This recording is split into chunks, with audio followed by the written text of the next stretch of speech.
Hello student, मैं Anupal. Student, आज मैं स्टार्ट कर रहा हूँ आपके लिए एक नया टॉपिक वेक्टर कैलकुलस।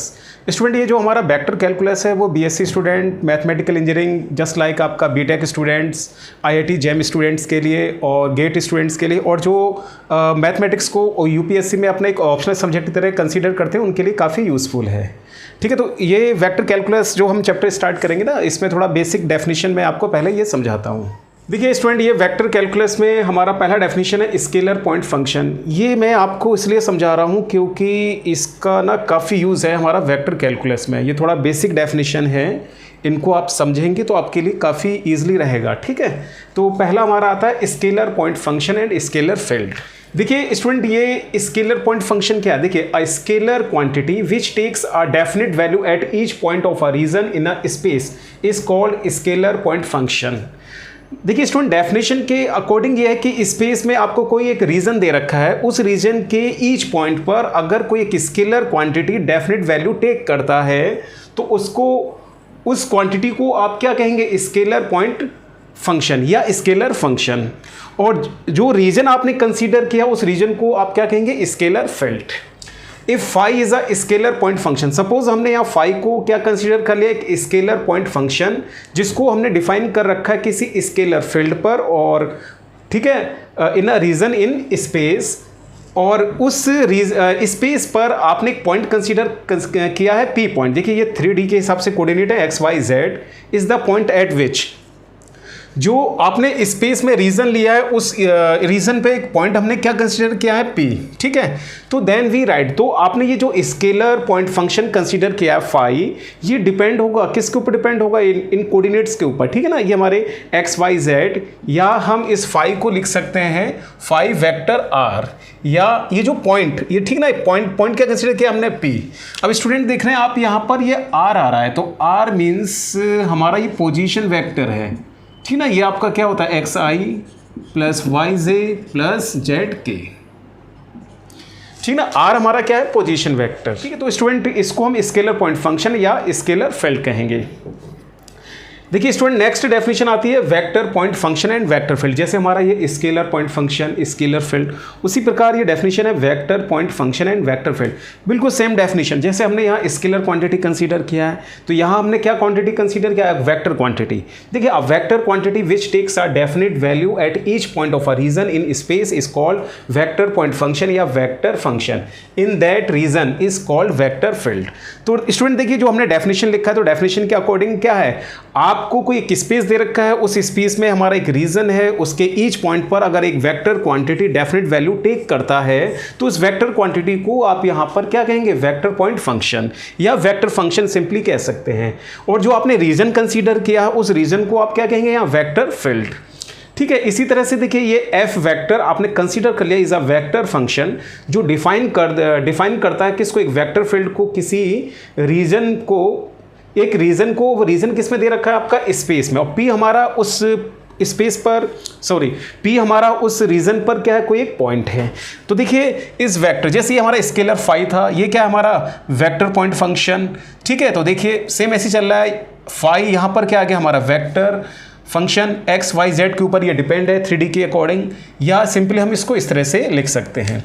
और आपको मैंने अभी आपको बताया था आर हमारा क्या है? Position vector x i plus y j and z के। ठीक है, ये आपका क्या है? Position vector. तो देखिए इसको ना मैंने कंपोनेंट्स के फॉर्म में लिखा है यहाँ पर एफ। ठीक है ना, एफ किसके ऊपर डिपेंड होगा? एक्स वाई जेड, मतलब जो हमारा वेक्टर फंक्शन है वो डिपेंड है इस पोजीशन वेक्टर ऊपर। इसमें कंपोनेंट्स क्या आ रहे हैं? X y z. उन कंपोनेंट्स को हमने यहाँ लिखा है। तो ये ना, इसको हमने ना कंपोनेंट्स के फॉर्म में लिखा, जैसे F1, इसके F1 x y Z I, फिर F2 डिपेंड है एक्स वाई जेड जे, ये हमारे यूनिट वेक्टर हैं कोऑर्डिनेट एक्सिस के अलोंग। F3 ये भी डिपेंड है एक्स वाई जेड। ये क्या है? हमारा कंपोनेंट फॉर्म। ठीक है ना, इसको हम यहाँ लिख सकते हैं कंपोनेंट फॉर्म में। ठीक है, तो ये स्टूडेंट आपको पता होना चाहिए कि स्केलर पॉइंट फंक्शन क्या होता है, स्केलर फील्ड क्या होता है, vector point function, vector field. ठीक है ना, इनका काफ़ी यूज़ है आगे जाकर। देखिए स्टूडेंट, नेक्स्ट हमारा डेफिनेशन आता है वेक्टर डिफरेंशियल ऑपरेटर डेल। ठीक है ना, ये हमारा वेक्टर डिफरेंशियल ऑपरेटर है, इसको हम डेल कहते हैं। ठीक है, ये इसका सिंबल है, ये हमारा वेक्टर डिफरेंशियल ऑपरेटर है, इसको हम डेल कहते हैं या नेवला भी कहते हैं। ठीक है ना, इसको कैसे पढ़ेंगे आप? डेल या नेवला कहेंगे। इज डिफाइंड एज, ये इसकी डेफिनेशन होती है। देखिए वेक्टर डिफरेंशियल ऑपरेटर की क्या डेफिनेशन है, ये हमारा यूनिट वेक्टर है i j k i del upon del x plus j del upon del y plus k del upon del z. ठीक है ना स्टूडेंट, देखिए एक साइक्लिक ऑर्डर में चल रहा है तो इसको हमने समेशन आई डेल अपॉन डेल एक्स लिख सकते हैं। तो ये हमारा क्या कहलाता है, वेक्टर डिफरेंशियल ऑपरेटर, ये डेल कहेंगे इसको या हम नेबुला कहेंगे। ठीक है, अब देखिए नेक्स्ट डेफिनेशन आती है हमारा gradient of a scalar point function. देखिए स्टूडेंट अभी मैंने आपको समझाया था कि स्केलर पॉइंट फंक्शन, उन डेफिनेशन का यूज़ यहाँ हो रहा है। तो देखिए क्या देखिएगा, किसी भी स्केलर पॉइंट फंक्शन का हम ग्रेडियंट क्या होता है वो मैं आपको यहाँ समझा रहा हूँ। इफ फाई हमारा डिपेंड है एक्स वाई जेड के ऊपर, एक कंटिन्यूसली डिफरेंशिएबल फंक्शन, फाई जो डिपेंड है एक्स वाई जेड के ऊपर एक कंटिन्यूसली डिफरेंशिएबल फंक्शन है, तो इसका हम क्या फाइंड आउट कर रहे हैं, ग्रेडियंट। ठीक है, ग्रेडियंट किसका, फाई का। तो इसके ग्रेडियंट को हम ग्रेड फाई से डिनोट करते हैं या नेबुला फाई डेल फाई। ठीक है, विच इज डिफाइंड एज, देखिए ये ग्रेडियंट फाई की डेफिनेशन है। ग्रेड फाई मतलब ग्रेडियंट ऑफ फाई, इसको हम लिखेंगे डेल फाई। और ये लिखने का तरीका है, देखिए डेल की ये डेफिनेशन था, ये डेल हमने यहाँ लिख दिया, फाई मल्टीप्लिकेशन में फाई ये लिख दिया। तो इसको ना इस तरह से और लिख दिया हमने, ग्रेड फाई, ये डेल फाई आ गया। तो इस फाई को ना हम अंदर मल्टीप्लिकेशन कर सकते हैं, i del phi upon del x plus j del phi upon del y plus k del phi upon del z.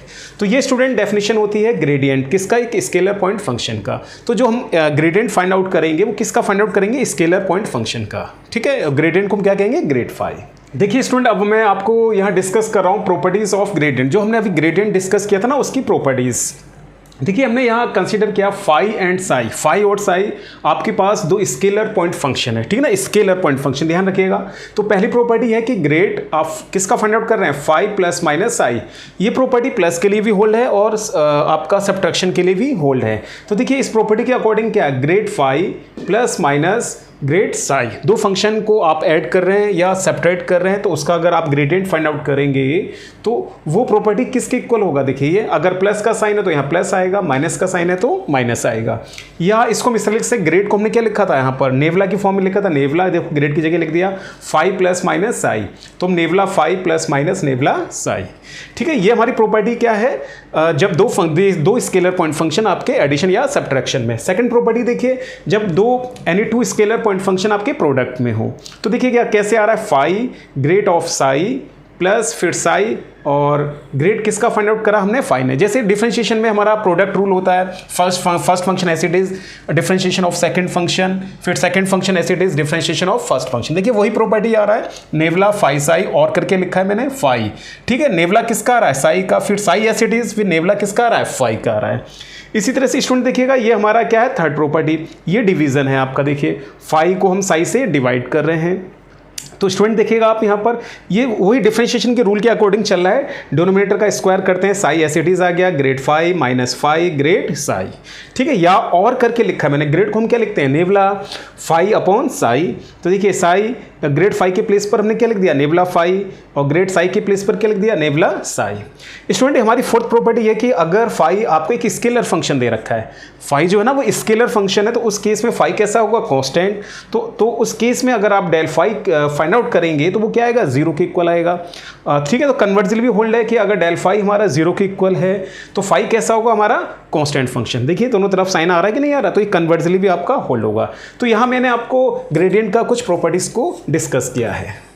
ठीक है स्टूडेंट, नेक्स्ट डेफिनेशन आप समझिएगा, लेवल सरफेस। ठीक है ना, लेवल सरफेस क्या होता है, a level surface of a scalar point function. देखिए स्टूडेंट फिर आगे हमारा स्केलर पॉइंट फंक्शन, तो स्टार्टिंग में मैंने जो आपको डिफाइन किया था स्केलर पॉइंट फंक्शन, देखना कितना इंपॉर्टेंट है।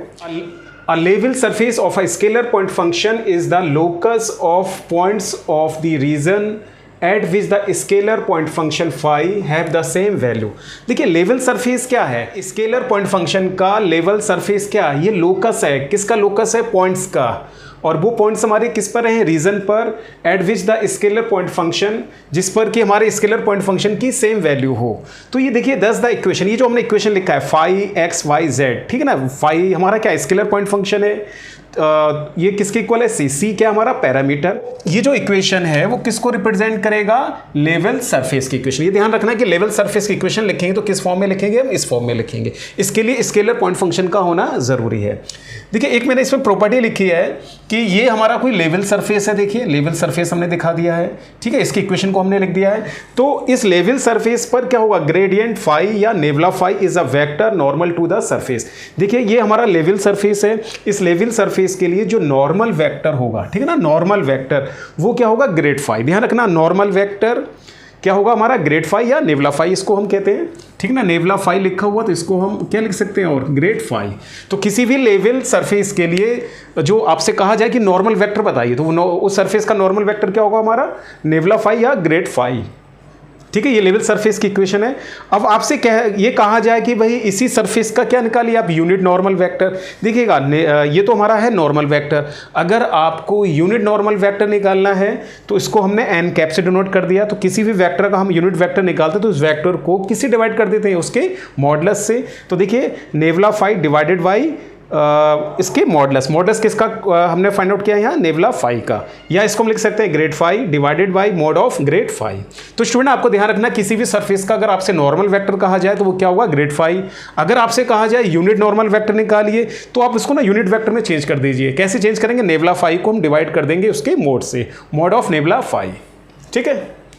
देखिए स्टूडेंट नेक्स्ट हमारा डेफिनेशन आता है डायरेक्शनल डेरिवेटिव। देखिए डायरेक्शनल डेरिवेटिव क्या है, इसको समझिएगा आप। फाई हमारा क्या है, एक स्केलर पॉइंट फंक्शन है जो डिफाइंड है किसी स्पेस पर and its value at a point. किसी पॉइंट पर हम इसकी वैल्यू को कैलकुलेट कर रहे हैं, वो वैल्यू हमने क्या कंसिडर कर लिया, फाई मान लिया।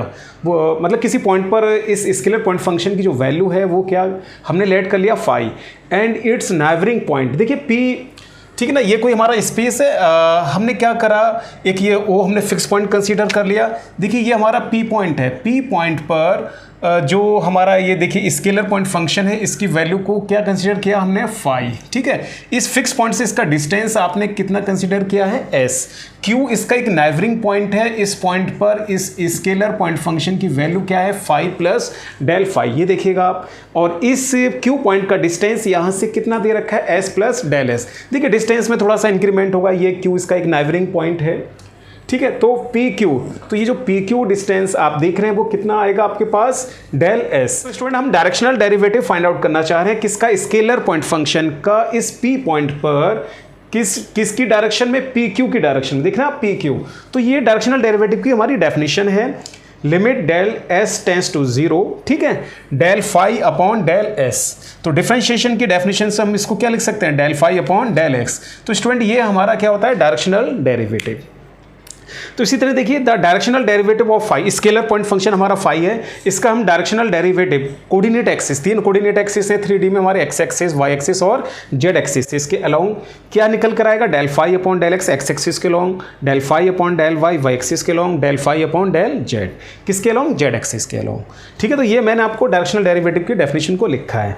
अब कुछ रिजल्ट को मैं यहाँ लिख रहा हूँ। देखिए द डायरेक्शनल डेरिवेटिव, कोई भी स्केलर पॉइंट फंक्शन है उसका अगर आपको डायरेक्शनल डेरिवेटिव फाइंड आउट करने के लिए कहा जाए किसी पॉइंट पर, वो पॉइंट हमने सपोज पी कंसीडर कर लिया, along the direction of unit vector, किसी यूनिट वेक्टर की डायरेक्शन में, जैसे यूनिट वेक्टर आपने ये सपोज ये कंसीडर कर लिया ए कैप, तो किस तरह फाइंड आउट करेंगे आप डायरेक्शनल डेरिवेटिव, ठीक है। देखिए इस तरह से nabla phi dot product vector का किसके साथ, ए कैप क्या है हमारा, यूनिट वेक्टर ये, ठीक है। तो डायरेक्शनल डेरिवेटिव किसी भी स्केलर पॉइंट फंक्शन का आप फाइंड आउट करने के लिए किसी यूनिट वेक्टर की डायरेक्शन में किस तरह फाइंड आउट करेंगे, डेल फाई निकालिएगा आप, कैलकुलेट करिएगा, उसका डॉट प्रोडक्ट किससे निकाल लीजिए आप, यूनिट वेक्टर, जो जिस वेक्टर की डायरेक्शन में आप फाइंड आउट कर रहे हैं। सेकंड केस क्या है, grad phi is a vector, grad phi हमारा एक वेक्टर होता है in the direction of which the maximum value of directional derivative of phi occurs। मतलब कोई स्केलर पॉइंट फंक्शन है, उसका जो डायरेक्शनल डेरिवेटिव है वो किसके अलोंग मैक्सिमम होगा, हमारा ग्रेड फाई। थर्ड पॉइंट क्या है, the maximum value of directional derivative, directional derivatives की अगर आपसे कहा जाए मैक्सिमम वैल्यू निकालिए किसी पॉइंट पर, तो आप क्या निकालेंगे, नेबुला फाई, ठीक है ना। उस पॉइंट पर आप नेबुला फाई की वैल्यू को कैलकुलेट करिए। देखिए नेबुला फाई और क्या लिखा हमने, पी पॉइंट पर हम कैलकुलेट करें, उसका क्या निकाल लीजिए, मोड, ठीक है। It is in the direction of क्या है नेबुला फाई, ये हमारे पास मैक्सिमम वैल्यू है डायरेक्शनल डेरिवेटिव की किस वेक्टर की डायरेक्शन में, नेबुला फाई वेक्टर की डायरेक्शन में। तो स्टूडेंट ये हमारा डायरेक्शनल डेरिवेटिव का कॉन्सेप्ट था, वो मैंने आपको समझा दिया। बहुत इंपॉर्टेंट टॉपिक है हमारा डायरेक्शनल डेरिवेटिव वेक्टर कैलकुलस में, ठीक है। देखिए स्टूडेंट, नेक्स्ट हमारा फार्मूला है एंगल बिटवीन दी सरफेसेस। दो सरफेसेस आपको गिवन दे रखा है, तो उन दोनों गिवन सरफेसेस के बीच का आप एंगल आप किस तरह से फाइंड आउट करेंगे। देखिए if theta is the angle of intersection of the two surfaces. देखिए एक सरफेस हमने φ1 कंसीडर कर लिया लेवल सरफेस, दूसरा लेवल सरफेस हमने क्या कंसीडर कर लिया, φ2 कंसीडर कर लिया। ये ठीक है ना, ये किसकी इक्वेशन है, सरफेस की इक्वेशन है। तो थीटा क्या है, इन दोनों सरफेस के बीच में जो एंगल है ना वो हमारा क्या है, थीटा है। और किसी पॉइंट पर एंगल आप फाइंड आउट कर रहे हैं किसी पॉइंट, वो पॉइंट हमने क्या कंसीडर किया, पी पॉइंट। तो देखिए एंगल किस तरह से कैलकुलेट करेंगे हम, cos theta equals to n1 cap dot n2 cap, ठीक है स्टूडेंट, ये हमारा फार्मूला है। और देखिए theta equals to cos inverse, इसको हम इधर ले गए, तो स्टूडेंट आपको ये ध्यान रखना है। अब देखिएगा ये n1 कैप और n2 कैप आप किस तरह से फाइंड आउट करेंगे, n1 कैप और n2 कैप हम आपके क्या है, यूनिट नॉर्मल वेक्टर्स हैं। किसके लिए, इस सरफेस के लिए। φ1 के लिए यूनिट नॉर्मल वेक्टर क्या हमारा n1 कैप, φ2 सरफेस के लिए यूनिट वेक्टर क्या हमारा n2 कैप, किस पॉइंट पर, p पॉइंट पर। तो देखिए किसी भी तो n1 यूनिट नॉर्मल वेक्टर कैसे निकालेंगे उस सरफेस का, देखिए उसी तरह से नेबुला φ1 किसी पॉइंट P हमने कंसीडर किया डिवाइडेड बाय नेबुला फाई का मोड। इसी तरह देखिए n2 कैप किस सरफेस के लिए है, φ2 सरफेस के लिए है। तो देख रहे हैं आप नेबुला φ2 पॉइंट क्या हमारा P divided by mod of nabla φ2। अगर देखिए स्टूडेंट यहाँ पर n1 कैप और n2 कैप की वैल्यू क्या आती है, 0। अगर इन दोनों वेक्टर्स का यूनिट नॉर्मल वेक्टर्स का डॉट प्रोडक्ट अगर 0 के इक्वल आता है तो दोनों सरफेसेस क्या कहलाती है हमारे पास, ऑर्थोगोनल। दो सरफेस ऑर्थोगोनल कब होगा, जब उनके करस्पॉन्डिंग सरफेस के करस्पॉन्डिंग जो आप यूनिट नॉर्मल वेक्टर कैलकुलेट करेंगे उनका डॉट प्रोडक्ट क्या आना चाहिए, 0 आना चाहिए, ठीक है स्टूडेंट। तो ये अगर दो सरफेस हमारे आपस में इंटरसेक्ट हो रहा है, उनके बीच का आपको एंगल कैलकुलेट करना है किसी पॉइंट पर, तो आप इस फॉर्मूले को याद रखिएगा। सो स्टूडेंट, आज के इस वेक्टर कैलकुलस के लेक्चर में मैंने आपको वेक्टर कैलकुलस का जो हमारा बेसिक कॉन्सेप्ट है वो मैंने आपको इसमें आज समझाया है, ठीक है। आप इसको पढ़िएगा। अगर स्टूडेंट आप लोगों को मेरा ये लेक्चर पसंद आया है तो प्लीज़ मेरे इस लेक्चर को शेयर करिएगा, लाइक करिएगा और कमेंट करिएगा। अगर आप लोगों ने मेरा चैनल सब्सक्राइब नहीं किया तो प्लीज़ मेरे चैनल को आप सब्सक्राइब कर लीजिएगा। Thank you.